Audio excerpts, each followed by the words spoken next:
Bonsoir, bienvenue au Collège des Bernardins pour ce 10e anniversaire des entretiens de Valpré. Vous le savez, ce soir, eh bien, nous assisterons, j'espère, à des débats intéressants en duplex depuis Paris et depuis Lyon, un endroit qui s'appelle le Valpré.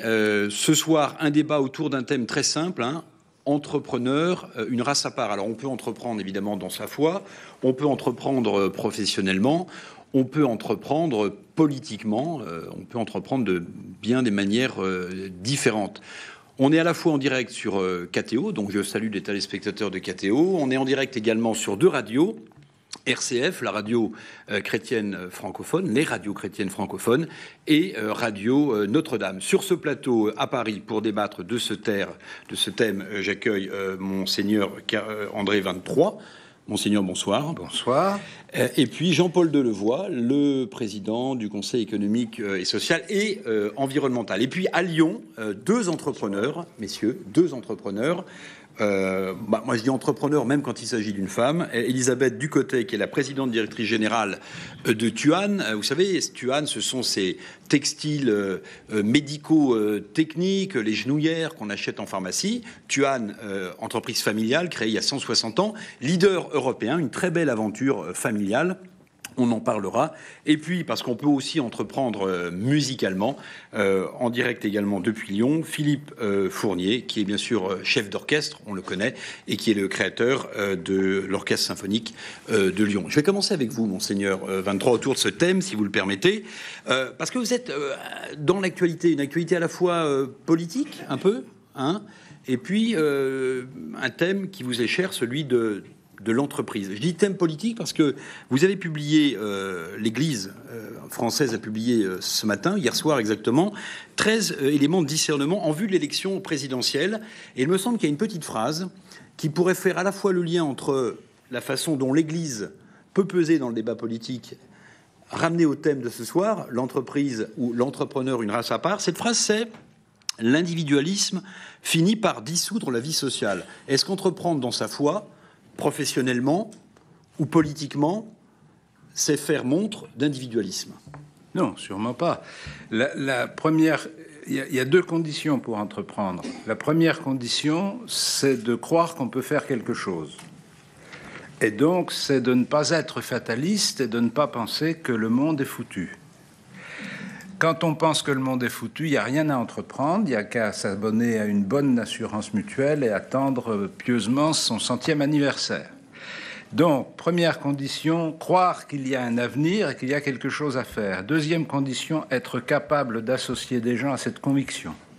Si on n'est pas capable d'associer des gens à sa conviction, on ne peut pas créer une entreprise. On peut faire alors ce qu'on peut dire, sa petite entreprise à soi, mais on ne fait pas une entreprise avec un bonhomme. On fait une entreprise avec un collectif, et le collectif, ça suppose qu'on sorte de l'individualisme, c'est-à-dire qu'on accepte d'être lié au sort d'autres personnes.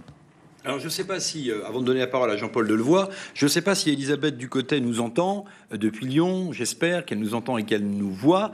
Est-ce que cette définition de l'entrepreneur, de l'entreprise, Madame Ducotet, vous dont l'entreprise Tuan est leader européen, je le rappelais, des textiles, techniques, médicamentaux, est-ce que cette définition oui, effectivement, vous va? Elle me va bien. Elle me va bien parce qu'effectivement, aujourd'hui, il n'y a plus d'entrepreneurs solitaires. Ça n'existe plus. Peut-être ça existait dans un certain temps. Aujourd'hui, il n'y a plus d'entrepreneurs solitaires. Et dans l'entreprise, en fait, il s'agit d'un collectif qu'on partage absolument à tout moment et qui est tout d'abord un phénomène, je dirais, de l'intelligence collective, parce que l'intelligence de deux ou de trois est bien supérieure à ce qu'elle vaut individuellement additionnée. C'est aussi un phénomène, je dirais, d'audace collective, parce qu'on prend des risques ensemble. Et c'est sûr que cette collectivité, qui est d'ailleurs inscrite dans le nom dans l'entreprise, parce que une société a des associés, donc c'est bien plusieurs personnes qui se mettent ensemble dans un objectif commun, qui est leur objet social. Tous ces noms-là ont un poids. Donc, effectivement, je crois que l'entreprise aujourd'hui, c'est véritablement une aventure collective. Alors, je vais prendre comme fil rouge, pardonnez-moi, les 13 éléments de discernement en vue de l'élection présidentielle rédigés. Mais si, je vais vous dire pourquoi, monseigneur.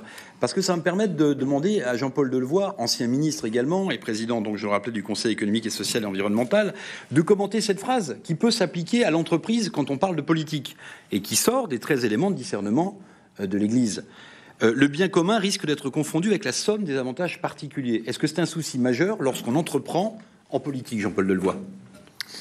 Absolument, parce que il est évident que dans notre société où l'on voit bien monter, avec le paradoxe d'ailleurs, la montée de l'individu en tant que liberté. L'individu revendique sa liberté. Mais en même temps, au long de cette liberté, il revendique le droit de remettre en cause ses engagements. Donc on n'a jamais eu autant de précarité dans les engagements. Et en même temps, l'entreprendre, c'est le partage.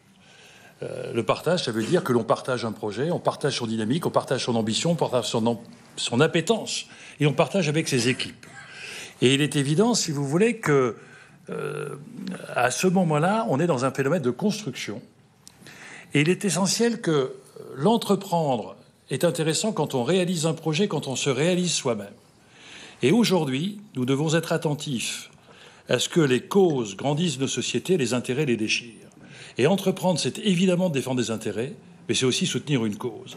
Et nous devons être attentifs à ce que dans ce moment où chacun a tendance presque à se déchirer un peu le monde, y compris quelquefois en piétinant les enjeux environnementaux, en piétinant les enjeux sociaux pour uniquement des soifs de caractère financier, on voit bien qu'aujourd'hui, il y a un équilibre à trouver sur l'éthique de l'entreprendre, sur les valeurs qui peuvent sous-tendre la réussite d'une équipe. J'ai toujours en mémoire ce grand patron d'une entreprise allemande qui me disait, moi j'ai 2 critères pour analyser mes bons collaborateurs, la performance et l'adhésion à l'éthique de l'entreprise.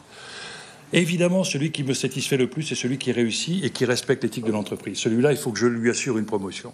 Puis il y a celui qui ne réussit pas, mais qui respecte l'éthique de l'entreprise. Ça, c'est mon problème de manager, je ne l'ai pas mis à la bonne place. Puis celui qui me pose le plus de questions, c'est celui qui réussit remarquablement, mais qui ne respecte pas du tout l'éthique de l'entreprise. C'est la meilleure définition possible du management et de l'entreprise. Vous savez bien que dans la vie quotidienne, et peut-être que dans une église, ça se passe de la même façon, les contacts sont plus rudes. La vie entre celui qui impulse le manager ou le chef de l'église dans un pays ou pour une nation, et ces rapports sont beaucoup plus compliqués. Là, Jean-Paul Delevoye, vous nous avez donné une vision quasi idéaliste de ce que devraient être les rapports entre celui qui entreprend et celui qui se laisse conduire par l'entreprise. Si vous n'avez pas d'utopie et de rêve, vous ne réalisez pas. Si vous n'avez pas d'idéal, vous ne grandissez pas. Ça ne veut pas dire qu'il ne faut pas méconnaître qu'il y a des entreprises dans lesquelles on massacre des individus, on massacre l'environnement, on massacre ce qui fait la richesse même de l'entreprise, c'est la notion de l'immatériel.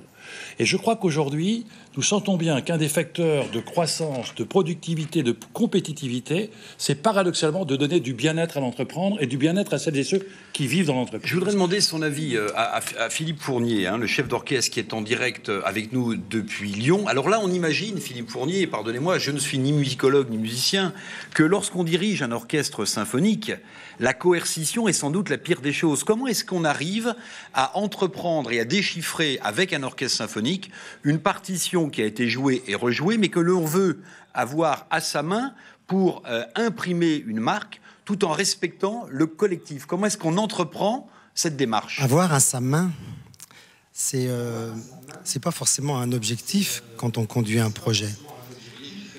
Non, mais parce qu'il la question est, au fond, elle est là. L'entrepreneur, il n'a pas non plus à sa main ce projet. Vous avez dit le mot partage tout à l'heure. C'est déjà toute l'importance et la difficulté de ce travail, de cette envie. C'est que d'un seul coup, c'est plus votre projet, ça devient celui de tout le monde. Et c'est ça qui est important. C'est plus votre lecture. Vous n'êtes pas porteur de... Vous l'avez dit, on ne fait pas les choses seul. Donc le premier travail, c'est de comprendre que même si je suis devant l'orchestre, sur mon podium, dans une position différente des autres, j'ai un travail qui se situe au même plan que tout le monde. C'est-à-dire si j'envoie des informations, c'est pour en recevoir d'autres, pour réagir et pour créer l'harmonie et le partage de tout ça. Alors, avoir à sa main, impulser sa marque, c'est juste quelque chose qui peut nourrir un peu notre... plaisir égocentrique et personnel. Peut-être de temps en temps ça fait du bien, mais on s'éloignera de son projet plus on pensera comme ça. Le projet, il est vraiment dans l'harmonie qu'on peut créer à transmettre notre esprit d'entreprendre, notre vision de notre projet. Monsieur le cardinal, quand on parle de foi, un homme d'église, on imagine toujours que la foi, par définition, est une entreprise collective. Pourtant, à l'origine, c'est une démarche individuelle. Celle du Christ, puis des apôtres, mais celle du Christ. Est-ce que la foi est toujours, et devrait être toujours, une entreprise collective ? C'est ce qu'il y a de plus extraordinaire non seulement dans la foi chrétienne, mais dans les relations humaines. C'est qu'elles sont toujours essentiellement personnelles et qu'elles ont toujours des conséquences collectives. Quand un homme aime une femme, il n'y a rien de plus personnel et de plus intime. Et pourtant, c'est quelque chose qui transforme non seulement chacun des deux partenaires, mais son environnement. Quand un chrétien découvre l'appel du Christ et se donne au Christ, c'est une réponse essentiellement personnelle. C'est est-ce que moi, je réponds oui? Est-ce que je réponds à l'appel du Christ? Et si je réponds à l'appel du Christ, je me trouve d'un seul coup intégré à un peuple qui répond à l'appel du Christ. Et c'est indissociable. La démarche personnelle est indissociable de la démarche collective. Mais je crois que ce qui me travaille beaucoup par rapport à la question de l'entreprise, qui est notre sujet, c'est vraiment comment on se situe par rapport à l'avenir. Je veux dire que je serais intéressé, si Madame Ducotet voulait dire quelque chose sur ce sujet, comment on vivifie, on donne une dimension projective à un patrimoine. C'est-à-dire, on reçoit une entreprise qui marche pas, ça dépend, mais enfin qui a sa vie. Et comment on fait pour ne pas se laisser enfermer dans ce patrimoine, mais au contraire, pour le faire fructifier pour l'avenir. Alors, ce qui est exactement le cas de Madame Ducotet, à qui je vais passer la parole, puisque l'entreprise a été fondée il y a 160 ans et que Madame Ducotet est à la tête de Tuan depuis 1991. Si on devait ramasser un peu la question, pardonnez-moi, Monseigneur, Madame Ducotet, est-ce qu'on ne pourrait pas dire que, en dépit du niveau de fiscalité qu'il y a en France, des obstacles à entreprendre, il faut résolument avoir la foi chevillée au corps pour faire de l'entreprise et développer une entreprise dans notre pays? J'ai envie de répondre, effectivement, quand on voit une entreprise, quand on a d'ailleurs l'autorité dans une entreprise qui a 160 ans, ce qui est mon cas, on éprouve une chose qui est tout à fait facile à comprendre, c'est qu'une entreprise, elle n'est pas fondée une fois pour toutes au démarrage et qu'ensuite elle part sur un chemin linéaire, pas du tout. Une entreprise, elle se refonde, et je crois que la réalité d'aujourd'hui, c'est qu'elle se refonde de plus en plus souvent parce que l'environnement change beaucoup. Donc l'entreprise, bien sûr, c'est celle que j'ai derrière moi, c'est celle qu'ont créée mes pères, grands-pères, etc.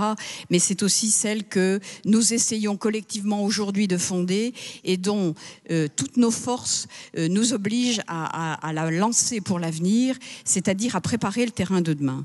Et c'est certain qu'une entreprise comme la nôtre, qui a traversé déjà des épreuves extrêmement lourdes, je dirais 2 guerres mondiales, des régimes politiques extrêmement difficiles, elle peut avoir cet optimisme de se dire, même si le pessimisme d'aujourd'hui est là, il y a un véritable optimisme de demain, parce qu'elle saura, et nous nous efforçons de le faire, traverser les épreuves de l'aujourd'hui. Donc c'est vrai que nous nous inscrivons dans cette grande force dynamique et très énergétique de pousser l'entreprise à demain. Alors sur le pessimisme, on se souvient que juste avant d'être président du Conseil économique, social et environnemental, Jean-Paul Devoy avait publié un rapport qui avait fait du bruit, qui était un peu, pardonnez-moi, le Pierre Viançon-Ponté du Monde. Vous vous souvenez de cet article où quelques semaines, quelques mois avant mai 68, Pierre Viançon-Ponté avait écrit dans Le Monde « La France s'ennuie ». Vous, dans ce rapport, en tant que médiateur de la République, vous aviez tiré une sonnette d'alarme sur cette France qui se décourage, qui se laisse aller, qui doute d'elle-même et qui est dans une situation sociale extrêmement compliquée. Jean-Paul Delevoye. J'avais indiqué que la France était usée psychiquement, c'est-à-dire que l'on voyait bien qu'on n'était pas fatigué au travail, on était stressé au travail. Et la question que je me posais, c'était de savoir, y a-t-il une particularité française ? Je crains que oui, parce que la France a une appétence à la consommation du temps du court terme, et le temps que l'on met à écouter l'autre, le temps qui est inutile, est un temps qui nous culpabilise. Et l'on voit bien qu'aujourd'hui, c'est le bien-être au travail qui doit être aujourd'hui en réflexion. Et trop souvent, notre société est en mal-être, parce qu'on met nos citoyens en situation d'échec et non pas en situation de potentialité de réussir. Et c'est un sujet sur lequel il faut que nous réfléchissions. Si vous demandez à un Anglais ou à un Américain d'expliquer dans leur langue ce que cela veut dire « je suis nul », il est incapable de vous le dire. Il n'y a pas de mot anglais. Il dira « vous êtes un perdant, I'm loser ». Mais en France, vous échouez à l'école, vous êtes nul. Vous échouez, votre femme est partie, vous êtes nul. Vous êtes au chômage, vous êtes nul. Et il faut donc qu'on retrouve cette culture de la confiance en soi, de l'estime de soi, qui permet éventuellement de concevoir un projet. Et à partir de ce moment-là, quand vous avez posé la question, Monseigneur, sur comment peut-on développer son entreprise, il faudra distinguer probablement, parce que moi j'ai vécu cette aventure de petite entreprise aussi, comme madame. L'entreprise familiale est à distinguer de l'entreprise peut-être dans laquelle nous ne sommes pas propriétaires. Quand vous êtes propriétaire de votre entreprise, vous avez l'ivresse du développement, parce que vous sentez que c'est un être vivant, et il y a une espèce de vie communicative. Vous êtes dans un ensemble dans lequel chacun a un rôle à jouer.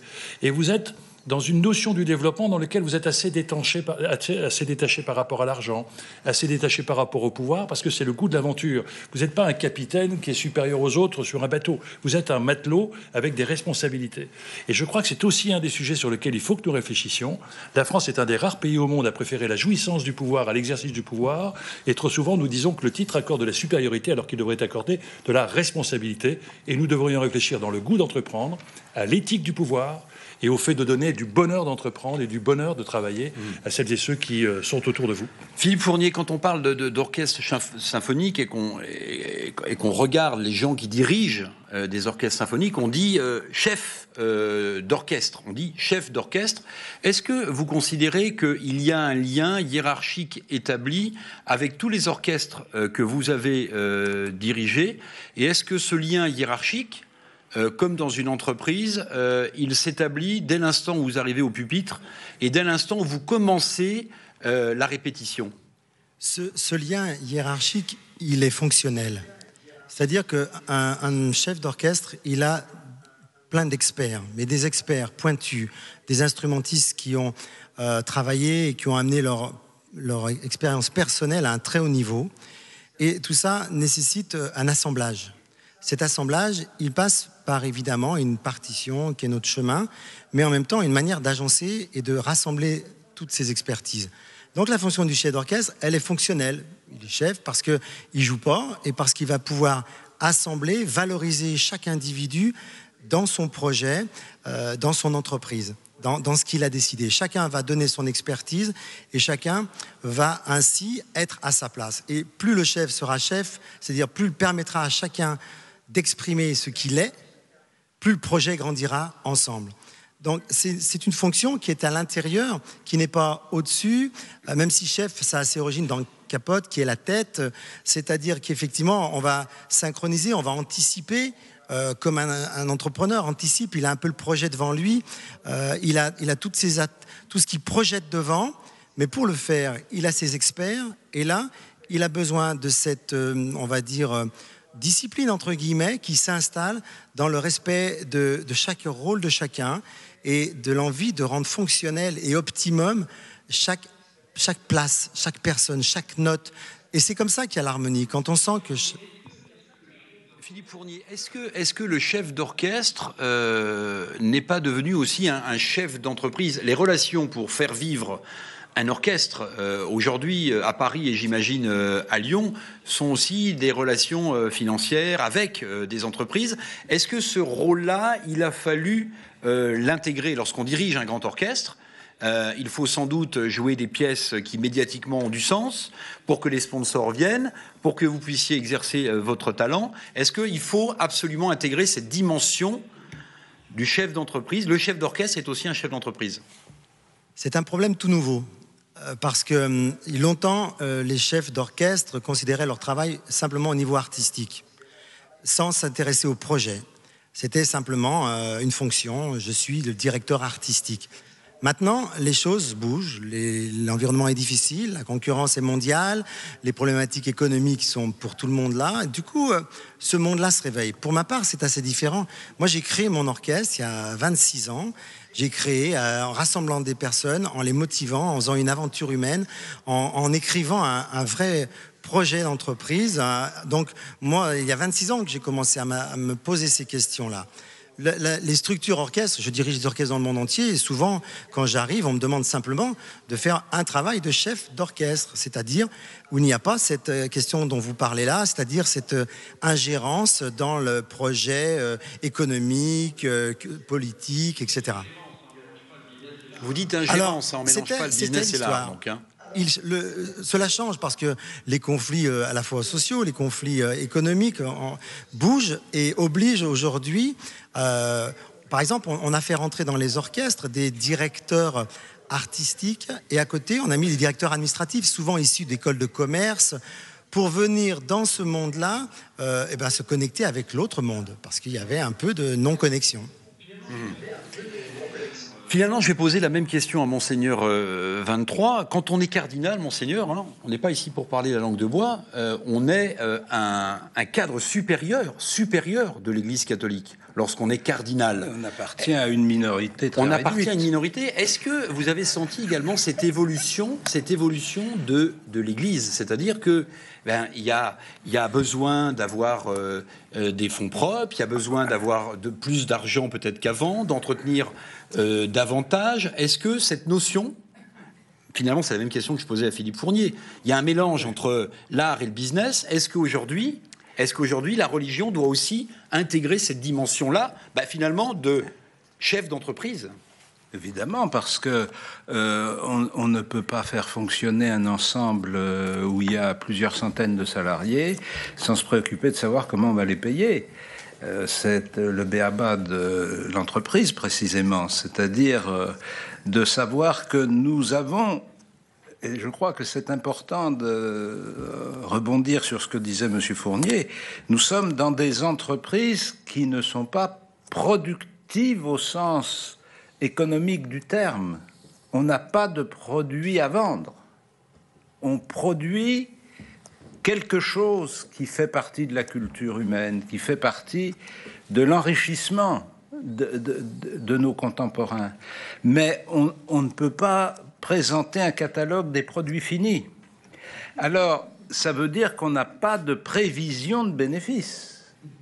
Et donc, ça veut dire qu'il faut que des entreprises qui ne sont pas productives au sens habituel du terme assurent leurs fonds propres, leur financement, en convainquant, c'est-à-dire en arrivant à convaincre des gens, non pas seulement des individus, ce qui est déjà très beau, parce qu'on imagine, il faut dire, pour la France, je parle pour la France, il faut dire qu'un certain nombre d'opérations importantes en France, dans la solidarité, la coopération, etc., repose essentiellement sur la générosité des catholiques. C'est-à-dire qu'on n'imagine pas à quel point les catholiques, je pense d'autres religions aussi, sont capables de se mobiliser. Bien. Mais au-delà de cette mobilisation admirable des individus, il faut que nous mobilisions socialement, c'est-à-dire qu'il faut que nous allions convaincre des acteurs sociaux que ce que nous faisons leur sert à quelque chose, et puisque ça leur sert à quelque chose, il faut qu'ils payent pour que ça existe. Vous êtes ici dans un ensemble tout à fait remarquable, il faut le financer. Et on vend pas de t-shirt à la sortie. Jean-Paul Delevoye, est-ce que le Conseil économique et social et environnemental que vous présidez pourrait commettre des rapports sur ce type de sujet ? C'est-à-dire que l'utilité, si on n'est pas croyant, sociale et religieuse de l'Église au sens large, cette utilité a besoin d'une évolution qui s'accompagne d'un développement économique et financier. Est-ce que c'est un sujet qui peut être important lorsqu'on s'intéresse à la société française, comme le faisait l'ancien médiateur de la République, que vous fûtes, ou comme le fait aujourd'hui le président du Conseil économique et social ? Absolument, parce que sur le plan du Conseil économique et social et environnemental, je disais cela à Monseigneur tout à l'heure, je souhaite qu'on se lance sur les chantiers qui, selon moi, vont complètement modifier en profondeur la structure de la société française, et qui fait que je crois qu'aujourd'hui, on pilote la société d'aujourd'hui avec les outils d'hier, et donc il y a un décalage de plus en plus important avec des tensions de plus en plus fortes, et dans lequel il faut que nous réfléchissions au vivre ensemble. Quand on parle du problème du vieillissement, on s'aperçoit que la vision très comptable des débats politiques, qui a consisté à dire que le système des retraites, ce n'était pas un système de solidarité qui assurait la force du pacte collectif, c'était, je déplace le curseur, je gagne 2 milliards sur l'État. La sécurité sociale, c'est plus un pacte de solidarité, c'est le trou de la Sécu. Avec ce type de comportement, on est en train de monter des risques de conflit générationnel où les jeunes commencent à dire mais pourquoi on va payer la retraite des anciens et leurs dettes, et on commence, si nous n'y prenons pas garde, et si l'on ne montre pas l'intérêt du transgénérationnel et des pactes générationnels, d'avoir au contraire, au nom des conflits d'intérêts, des ruptures générationnelles assez lourdes. La même chose, on voit bien que dans aucun pays du monde, et en plus en Europe, on arrive à régler ce problème. La population européenne va avoir besoin de 50 millions d'étrangers pour équilibrer sa population active dans les 50 ans qui viennent. Dans aucun pays, on arrive à maîtriser le débat politique sur l'intégration, l'immigration, la diversité culturelle, l'identité. Et le vrai débat, c'est comment on vit avec quelqu'un qui ne partage pas forcément sa culture, sa philosophie. Et quand on a une identité qui est faible, on se la construit dans la conflictualité et dans le rejet de l'autre, dans sa destruction. Et donc, on voit bien que ce qui fait liant, ce qui donne sens à la vie, évidemment, c'est le rôle des religions, c'est le rôle des associations. Ça n'est pas marchand. Les relations ne sont pas quantifiées, ne sont pas monétisées, mais elles sont éminemment importantes. Le vieillissement, on va avoir des tas de personnes âgées qui sont sur le plan marchand considérées comme inactifs. Mais elles sont diablement actives et nécessaires, parce que la denrée la plus rare aujourd'hui, c'est le temps d'écoute que l'on passe avec l'autre. On est dans un système de nouvelles technologies, on s'écoute, on se parle de plus en plus, on s'écoute de moins en moins. Dans les entreprises, les seules personnes qui parlent, c'est ceux qui fument parce qu'ils ont le temps de discuter à l'extérieur. Donc trouver des lieux d'appropriation du sens de la vie, du recul, que sont évidemment les espaces religieux, que sont les espaces associatifs, vont devenir extrêmement importants pour faire voir qu'aujourd'hui, vivre, c'est partager, alors que les réflexes de survie par rapport à la mondialisation, par rapport à l'inquiétude du lendemain, ça va être le repli identitaire, le repli sur soi et le renfermement. Les États-Unis sont en train de vivre ce drame politique. Et donc, l'on voit bien qu'on peut parfaitement imaginer l'importance que peut apporter sur le vivre ensemble des espaces d'échange, de quête de sens, parce que on a vécu les 30 glorieuses.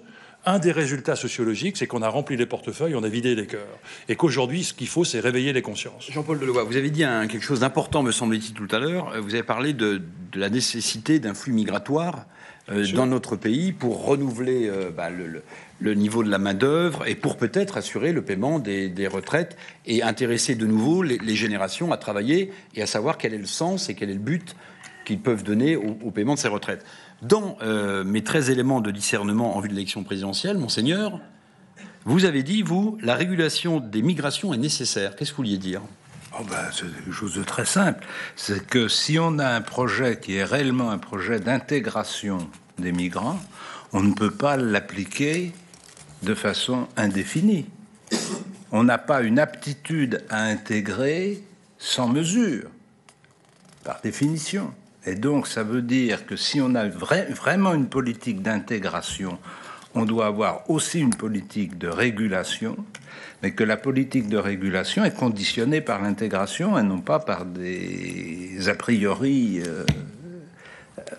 et ça va dans invérifiables. Et ça va dans les deux sens, Monseigneur. C'est-à-dire, moi, je recevais il n'y a pas très longtemps les conseils économiques et sociaux marocains, algériens et égyptiens. Vous avez 60% de la population qui a moins de 25 ans. Avec, pour 80 millions d'Égyptiens, 65 millions, c'est un repas par jour. C'est-à-dire que la moindre augmentation de matières premières crée la révolution. Et cette notion de partage dans laquelle nous sommes, c'est que si on veut intégrer, il faut réguler. Mais si on veut empêcher la jeunesse qui souffre de venir aspirer à un meilleur bonheur chez nous, il faut aussi que l'on assure le développement de ces pays-là. Le développement économique, donc la création d'emplois sur place pour éviter ces flux migratoires difficilement structurant. Avec des questions politiques. Vous savez, je me souviens d'un débat où la Commission européenne voulait réduire la dépendance par rapport aux aléas climatiques de l'agriculture marocaine. D'où c'était l'irrigation. Formidable réussite économique. Une des conséquences, désertification du monde rural, concentration des précarités dans les villes. C'est-à-dire, vous réussissez économique et vous créez des bombes sociales par rassemblement de précarité. On a les mêmes phénomènes chez nous. La concentration urbaine de zones de précarité crée des bombes sociales que, si nous n'arrivons pas à maîtriser, créeront des choses absolument insurmontables. Jean-Paul Delevoye, pendant des années et des années, le Fonds monétaire international, qui était chargé du développement des pays dont on parlait, notamment africains, a énormément tapé fiscalement sur les classes moyennes, qui existent d'ailleurs peu dans ces pays-là, puisque le secteur informel est très présent. Et comme ces classes moyennes étaient totalement laminées, le développement économique ne pouvait pas naître, puisque la plupart des auteurs considèrent que c'est à partir de ces classes moyennes qu'on arrive à développer un pays. Donc c'était quand même un système un peu compliqué, un peu schizophrénique. Madame Ducotet, Elisabeth Ducotet, depuis Lyon, revenons à l'entreprise. Je regardais, en préparant cette émission, Tuan, leader donc européen du tissu du textile médical technique, réalise 40% de ses 160 millions d'euros de chiffre d'affaires à l'international. Souvent, on explique au Sénat ou à l'Assemblée que les PME françaises ont bien des difficultés à avoir la taille suffisante pour exporter par rapport, par exemple, à leurs consoeurs allemandes. Et pourtant, Jean-Paul Delevoye, il y en a eu des plans ministériels de développement de nos PME. Madame Ducotet, vous vivez ça au quotidien. Comment est-ce que vous expliquez que les PME françaises ont autant de mal à croître à l'exportation? Alors, moi, j'ai envie de vous dire tout de suite, effectivement, d'abord, c'est le quotidien de beaucoup de PME et de TI d'aller se battre à l'international. Et peut-être ça n'est pas assez connu parce qu'il y a de véritables bagarres qui se... De taille intermédiaire, oui, c'est ça. C'est-à-dire cette nouvelle catégorie qui est au jour il y a à peu près 2 ans. Et il y en a beaucoup d'entre elles qui sont des cellules, je dirais, extrêmement vivantes à l'international et qui se bagarrent. Parce que l'international est une chose très difficile.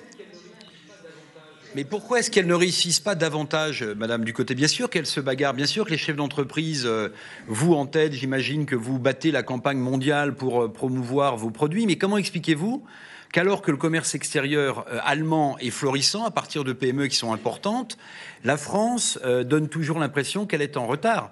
Et d'ailleurs, c'est une des raisons pour lesquelles notre déficit commercial est important. Moi, je veux dire, exporter, ça veut dire tout de même un énorme effort, bien sûr, financier, c'est un effort marketing, c'est un effort d'innovation, mais c'est surtout un énorme effort mental. C'est-à-dire que ça suppose de modifier complètement notre façon de voir les choses et d'accepter de ne plus être le centre du monde et d'accepter de tourner autour d'autres choses et d'autres systèmes culturels qui ne sont pas les nôtres d'habitude.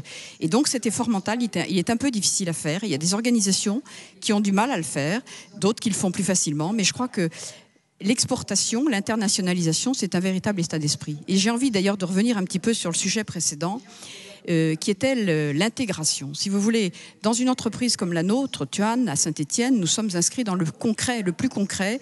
Et Saint-Étienne, tout le monde le sait, est une terre d'immigration, c'est-à-dire que c'est un lieu dans lequel cohabitent des gens d'origine culturelle et sociale extrêmement diverses.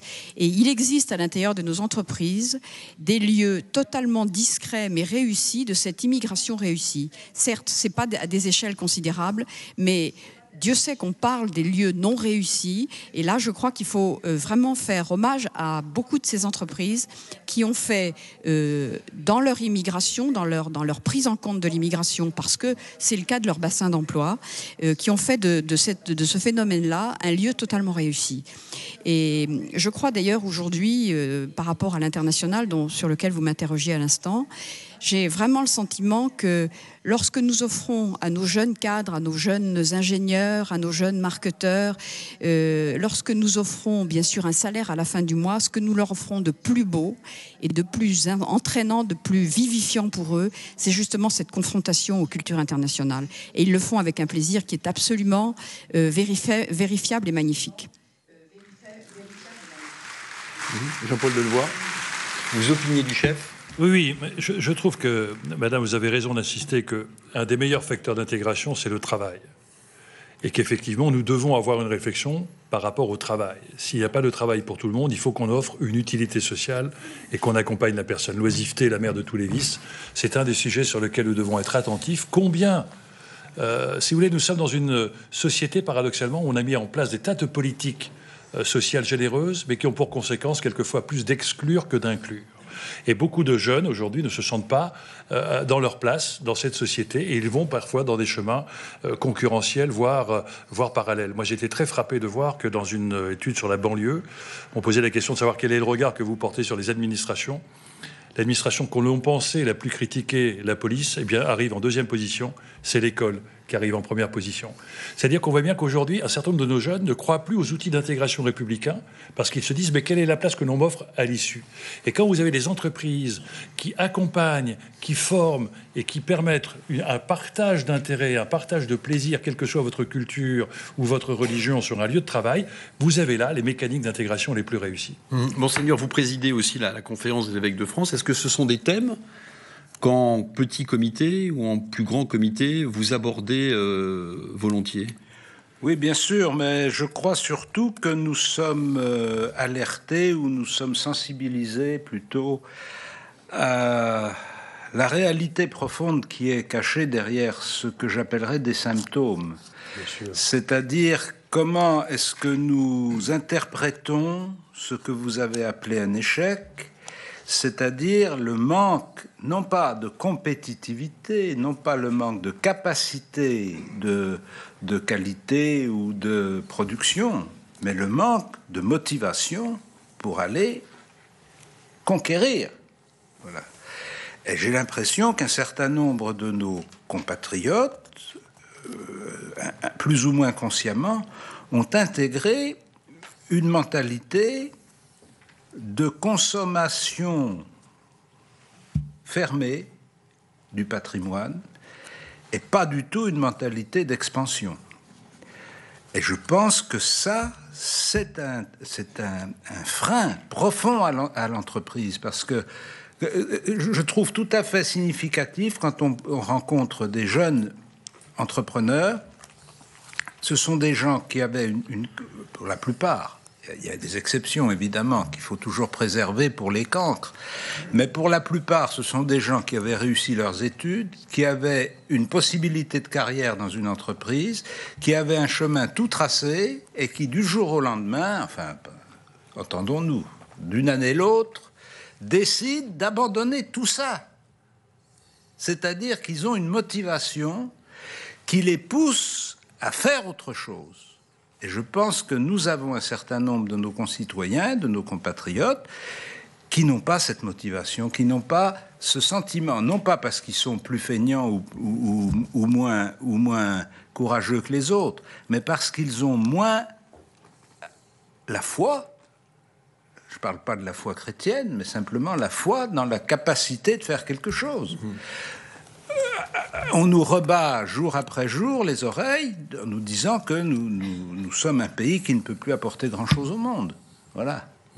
Philippe Fournier, est-ce que depuis 26 ans, vous donniez cette période tout à l'heure, que vous avez commencé dans l'exercice de ce métier, de cette passion, vous avez noté au fur et à mesure que les années passaient une sorte de perte en ligne de la motivation des gens qui rejoignaient les orchestres que vous dirigiez, avec peut-être des revendications différentes, qu'on soit le premier violon ou au contraire quelqu'un de plus obscur dans l'orchestre? Avant de répondre à ça, j'aimerais bien rebondir sur ce que je viens d'entendre. Quand vous faites un constat comme ça, et puis reprendre le titre, quand vous dites entrepreneur, une race à part. Il est là le problème déjà. C'est pas une race à part. Tout être est entrepreneur. Nous sommes tous entrepreneurs. C'est vrai qu'on nous assoit à l'école à partir de 7 ans en nous disant à partir de maintenant, tu vas écouter ce gars qui va te parler, il va tout apprendre la vie et il va te dire ce que tu dois faire. Et on éteint en chaque être humain ce qui brille de plus. C'est la capacité qu'on a chacun à s'approprier le monde, à balancer ses projets, ses rêves. Et moi, je crois qu'on est tous entrepreneurs, tous. Et c'est déjà une idée à changer, qu'il y a des gens qui... Moi, je ne suis pas plus entrepreneur que toute la salle qui est ici. Simplement, à un moment donné... Merci. Merci. À un moment donné, j'ai voulu... on dirait, ils sont tous venus. Je sais, merci d'ailleurs. On est devant un projet, une idée, et puis bon, voilà, moi, si je me suis pas lancé, je n'aurais pas fait de la musique si je m'étais pas lancé, parce que personne me donnait un orchestre à diriger. Donc, il a fallu que mon projet soit plus fort que ce qui se passait. Mais au fond de moi, j'avais toujours l'idée, on porte tous des talents fantastiques. Et on l'a dit tout à l'heure, ces talents, ils se réalisent parce qu'on rencontre des gens. Ça ne se réalise pas tout seul. Donc, c'est la rencontre. Et c'est vrai que le milieu éducatif, la culture, la foi, l'art, tout ce qui nous fait être et non pas savoir, devient tellement plus fort. Et on a besoin de se rappeler que c'est l'être qui nous permettra de faire des choses et que ce n'est pas de faire qui nous permettra d'être quelqu'un. Et sur la motivation, l'énergie, Philippe Fournier, des gens qui intègrent vos orchestres symphoniques, vous sentez l'évolution de comment encore, plus que dans le monde de l'entreprise. Parce que les gens, ils sont formés à être instrumentistes avec souvent une exigence tellement forte dans leur métier. Passer 15 ans sur un violon, à donner des heures et des heures dessus, c'est fabuleux, on donne de soi, mais c'est un peu fermé comme... non, il y a un besoin de s'ouvrir, il y a un besoin de rencontre qui arrive avec ces générations et cette world music, ce monde qui s'est éclaté complètement. Mais c'est pas encore gagné dans le monde dit de la musique symphonique, et on parle dans le monde entier, parce que c'est partout pareil, quels que soient les orchestres. C'est une sorte d'institution internationale. Mais par contre, la musique est plus forte que tout, et la force qu'il y a dans chaque être humain est plus forte que tout. Et les choses vont se basculer. Depuis longtemps, moi, je rencontre des tas de publics. Je joue avec de la musique chinoise, avec des Chinois. Je joue avec des musiciens africains. Je joue avec des danseurs hip-hop, avec des philosophes, avec des comiques, avec des chanteurs de variété. Chaque être humain porte une richesse, et c'est parce que j'ai cette ouverture que mon orchestre a cette ouverture et s'enrichit de ça. Mais c'est vraiment, si on parle de l'entrepreneur, il ne faut pas le mettre comme une race à part, surtout pas. Il faut réveiller en chaque être l'idée qu'il est entrepreneur de son propre projet. Dans mon orchestre, j'ai une cinquantaine d'entrepreneurs. Si je considère que j'ai des exécutants, j'ai un orchestre qui a un rendement qui va tomber par terre. Non, parce que effectivement, tout ça se fait dans une certaine ordre, dans une certaine dimension hiérarchique, tout ça se structure. Ouais. Mais nous sommes tous des créateurs dans mon orchestre. Heureusement, ça s'ordonne, sinon c'est la cacophonie. Mais on est libre d'être acteur de sa vie, de projeter. Après, c'est vrai qu'on rencontre des problématiques, et le mot entrepreneur, au sens celui qui a réussi à fermer son bilan et à faire que je sais pas c'est le terme, mais à faire que son bilan soit équilibré, que bon, c'est un souci que j'ai évidemment, parce que si j'ai pas équilibré mon bilan, je pourrais pas vous parler. Finalement, Jean-Paul Delevoye, quand on écoute Philippe Fournier, on se dit qu'il faudrait inverser totalement la culture de l'entreprise dans notre pays, voire même ne pas la laisser, bien que je n'ai rien contre HEC ou l'ESSEC, mais ne pas laisser croire que cette culture de l'entreprise, elle ne peut venir qu'après ce type d'études, et au contraire, essayer de flatter ce que vient de dire Philippe Fournier, c'est-à-dire que l'entreprise, elle est parmi tout le monde, elle est en soi quasiment. Inverser l'esprit de culture en France. Il faut effectivement avoir ce que j'évoquais tout à l'heure. Quand on met tous nos systèmes publics, et aujourd'hui met les gens, mais ceux qui y passent dans leur situation d'échec et pas leur situation de potentialité. Si l'on a en permanence cette obsession de dire tu échoues peut-être dans ce chemin-là, mais tu as des richesses en toi que je vais te permettre d'exploiter. Vous avez à ce moment-là une dynamique de création de richesses extraordinaire. Le deuxième élément, c'est que notre pays commence à avoir peur, et il a peur, il a pas confiance dans l'avenir. C'est ce que vous évoquiez tout à l'heure. Quand on pose la question, croyez-vous à l'avenir de la France ? La crise économique est quand même assez forte, Jean-Paul Delevoye. Oui, mais quand il y a le secteur bancaire est en difficulté. Mais attendez, je vais vous dire. Certaines banques quand il y a un défi font du financement aux collectivités locales. Attendez, quand il y a un défi qui est devant vous, il y a deux types d'individus, ceux qui se couchent et qui attendent que ça se passe, ou ceux qui se disent je vais relever le défi. Or, aujourd'hui, au moment où on devrait se mobiliser collectivement, on a tendance à se replier chacun sur soi. On est dans le racisme d'assiette. J'ai pas envie de partager avec l'autre parce que j'ai peur qu'on me prenne ce que j'ai. Si l'on est, dès le système scolaire, dans la capacité de faire éveiller des projets dans chaque enfant, quel qu'il soit, sportif, culturel, littéraire, tandis que là, on les met dans une situation où on juge leur échec et non pas leur potentialité. Si l'on a le goût d'entreprendre, le goût du risque, le goût du prêt, le goût de l'innovation, le droit à l'erreur.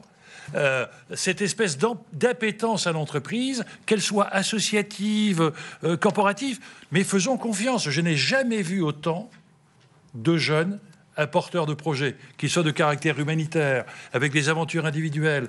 J'étais dans les quartiers quelquefois difficiles de Paris. On m'a emmené dans les caves, j'ai vu des créations artistiques, des choses absolument admirables. Est-ce qu'on fait confiance quelquefois à la jeunesse? C'est pas sûr. Notre pays est en méfiance permanente. Vous n'avez pas une vision trop idéaliste des choses, comme Jean-Paul Delevoye. Non, mais si vous laissez partir les choses, si vous libérez les choses, vous aurez une créativité absolument extraordinaire. Aujourd'hui, on a un frein parce que le système a peur d'être déstabilisé, parce que la société est en train de changer. Et on offre le système et on veut maintenir cette offre alors qu'il est en décalage par rapport à l'attente de la société. On doit changer de regard sur soi-même pour changer de regard sur l'avenir. Quand vous questionnez avec des jeunes, souvent les enseignants me disent 50% des enfants en fac se demandent ce qu'ils y font. Incroyable! 2/3 des enfants, quelquefois, dans certains amphis, ont un tel fardeau du quotidien sur les épaules qu'il faut passer une demi-heure pour essayer d'atteindre leur capacité d'écoute. Donc nous avons aujourd'hui des problèmes de méfiance, de mésestime de soi. Et si nous tournons la culture à l'envers, je peux vous assurer qu'en libérant les énergies, il y a une force extraordinaire dans les quartiers, extraordinaire dans les proximités, à condition que derrière, on accepte de trouver les banquiers pour prêter.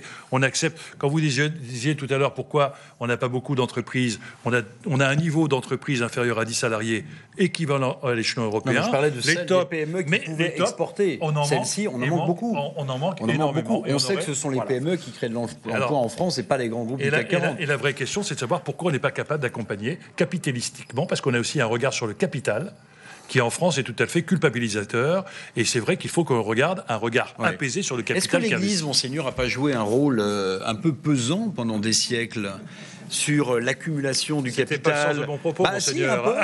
Si, un peu, sur l'argent, qui était une sorte de tabou vu par au travers du prisme religieux. On pourrait d'ailleurs ajouter, lorsque Napoléon stigmatisait la Grande-Bretagne en disant c'est une nation de boutiquiers, ça favorisait pas le développement du commerce et l'accumulation du capital. Mais est-ce que la religion, l'Église catholique, n'a pas joué un rôle négatif sur les esprits, sur l'esprit d'entreprendre, sur l'accumulation du capital? Il ne me semble pas que la tradition chrétienne en général et catholique en particulier en France ait été un frein à l'expansion et à l'esprit de conquête. Je vois pas comment... Dans l'idée, dans l'apophthegme de notre pain quotidien, ça veut dire qu'il faut travailler pour subvenir à ses besoins, pas pour accumuler des baguettes et des pains dans son garde-manger. Au début du XXe siècle, plus de la moitié des missionnaires du monde étaient français. Oui. Bon, il y avait le goût de l'aventure. Ils n'étaient pas sortis d'une boîte particulière. Bon. Qu'est-ce qui faisait que des jeunes bretons, alsaciens, de toutes les provinces de France, s'offraient pour partir à travers le monde?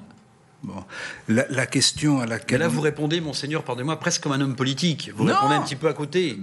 Si. Je sais pas. Moi, je vous disais, est-ce que l'Église catholique n'a pas joué le rôle un peu d'un frein dans l'accumulation du capital dans notre pays? La prospérité de notre pays au XIXe et au XXe siècle n'était pas faite contre l'Église catholique. C'est bien parce qu'il y avait des catholiques qui risquaient quelque chose. Si l'expansion du Second Empire ou de la Troisième République, c'est pas fait en cachette des catholiques. Non, mais je veux dire, dans les grandes familles françaises, il fallait avoir un fils officier et un fils homme d'église, pas forcément un fils entrepreneur. Les choses comme ça, c'est votre affaire. Non, mais pas. Je regarde. Mais non, mais ça veut dire qu'il y avait des tribus d'entrepreneurs et il y avait des tribus de militaires. Mais c'est pas parce que c'était des tribus différentes que c'était lié à la religion. Donc pour vous, l'Église catholique n'a pas joué le rôle d'un frein à l'insu de son plein gré, comme dirait un cycliste connu, sur le développement du capital en France? Pas à mon avis.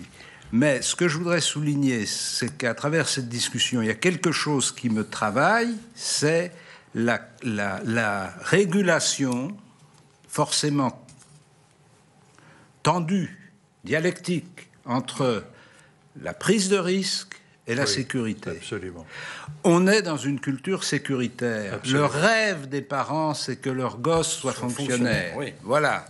Eh bien, s'ils ont un rêve comme ça, ils vont les élever comme ça. Et ça, c'est pas l'Église catholique qui le fait. Bon.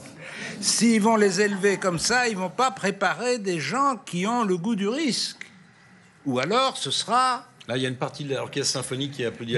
Par insurrection. Est-ce que Monseigneur, plutôt que de faire le procès de l'Église, est-ce qu'on ne pourrait pas faire le procès des journalistes qui cultivent le média, etc. Non, ça va, ça va devenir un rêve. Ça va devenir un truc. C'est que voilà, parce que les journalistes parlent de ce qui va. Non, mais je veux dire, on parle toujours de ce qui ne va pas avec les journalistes et jamais de ce qui va bien. Oui, voilà. Donc voilà, ça va plutôt bien. Vous voyez, donc l'Église catholique est plutôt. Juste une petite question. Pardonnez-moi, Monseigneur. Allez-y, concluez. Là, je sens que ma question vous énerve. Non, pas du tout. Non, mais ça nous réveille un peu.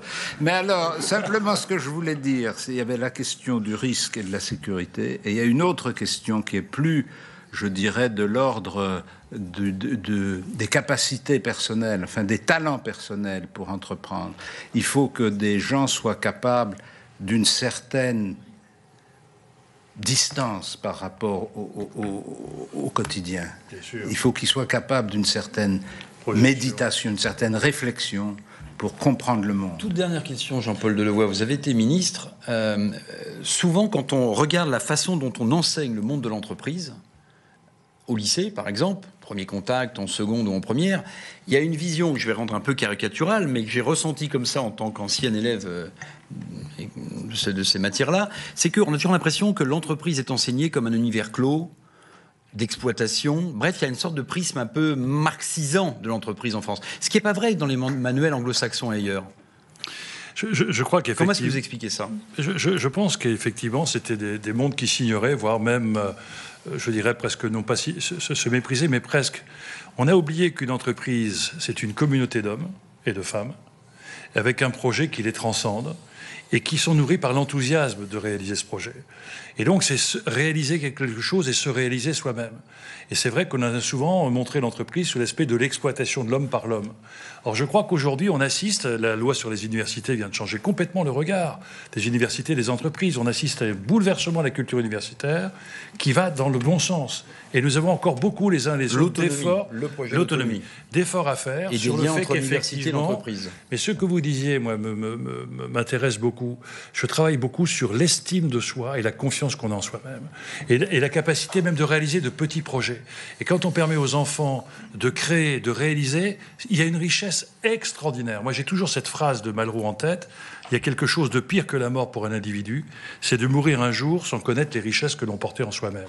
Or, trop souvent, on a un système qui éteint les individus. On devrait au contraire leur permettre d'éclairer leurs propres richesses et vous verrez, à ce moment-là, tout devient possible.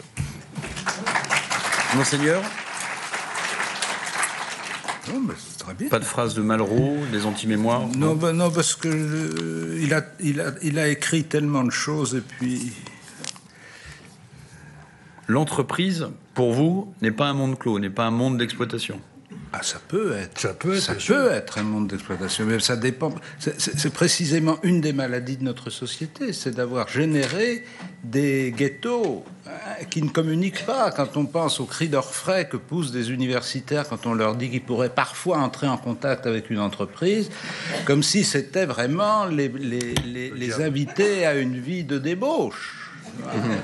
De fréquenter l'argent et les chiffres. En même temps, Jean-Paul Delevoye, ne riez pas, vous avez été ministre et parfois on se demande à quoi servent certains diplômes qui ne sont pas directement liés, qui sont liés à l'épanouissement culturel de l'individu, mais pas qui ne lui permettent pas de trouver un travail. Alors, là, vous mettez... Mais le problème, c'est qu'il nous reste une minute. Bon, attendez, je vais vous dire. non, mais attendez, sur une minute, c'est un sujet majeur. Aujourd'hui, le champ des espérances collectives est aujourd'hui assez faible.